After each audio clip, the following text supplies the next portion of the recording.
জিলহজ মাসে কোনো আমল আছে কিনা, যদি থাকে কবে থেকে কিভাবে আদায় করবো দয়া করে জানাবেন। কয়েকদিন পরেই জিলহজের চাঁদ দেখা দিবে ইনশাআল্লাহ। জিলহজের চাঁদ ওঠার পর থেকে নিয়ে জিলহজের প্রথম 10 দিন যে কোনো নেকামল বেশি বেশি করে করতে হবে। নবী করিম সাল্লাল্লাহু আলাইহি ওয়াসাল্লাম বলেছেন, মা মিন আইয়ামিন আল্লাহ আমালুস সালিহ ফীহিন্না হাব্বিলাল্লাহ মিন হাদিল আইয়াম। জিলহজের প্রথম 10 দিনে নেকামল করলে আল্লাহ তাআলা যত খুশি হন, অন্য কোনো সময়ের আমলে আল্লাহ তাআলা এত সন্তুষ্ট হন না। ইবাদত এবং নেকামলের দ্বিতীয় বৃহত্তর মৌসুম হলো জিলহজের প্রথম 10 দিন।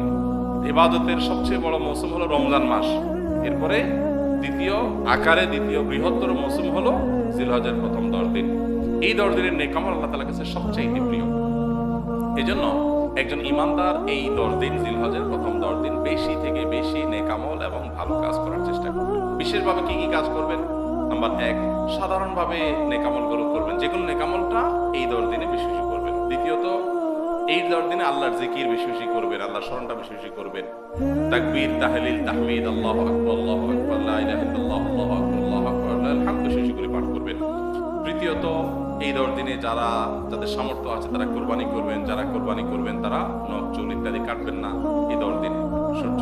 চাঁদ ওঠার আগে আগে কাটবেন আর কোরবানির পরে কাটবেন। এই 10 দিনে যাদের হজ করার সামর্থ্য আছে তারা হজ করবেন, যারা কোরবানি করার সামর্থ্য আছে তারা কোরবানি করবেন।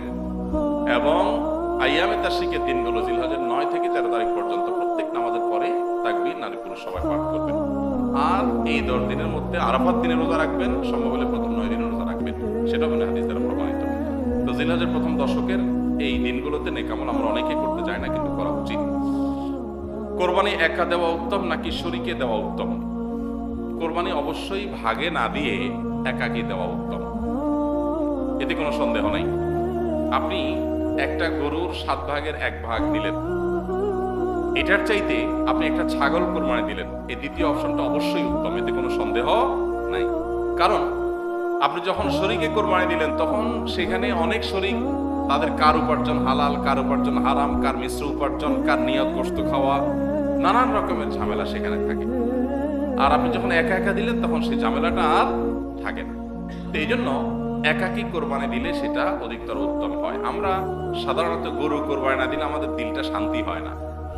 এই দিলটা শান্তি হয় না কি আল্লাহর জন্য, আল্লাহর রাস্তা বেশি টাকা খরচ করার নিয়তে? সেটাই যদি হয় তাহলে অন্য খাতে দানের ক্ষেত্রে কেন এত আগ্রহ দেখা যায় না? তো এই জন্য আসলে আমাদের নিয়তটাকে পরিশুদ্ধ করা দরকার যে আমরা কেন কোরবানি দিচ্ছি। অতএব কোরবানি আপনি একা একা দিতে পারলে সেটা উত্তম। হ্যাঁ, শরীকে দিলে সেটা জায়েজ আছে, না জায়েজ না।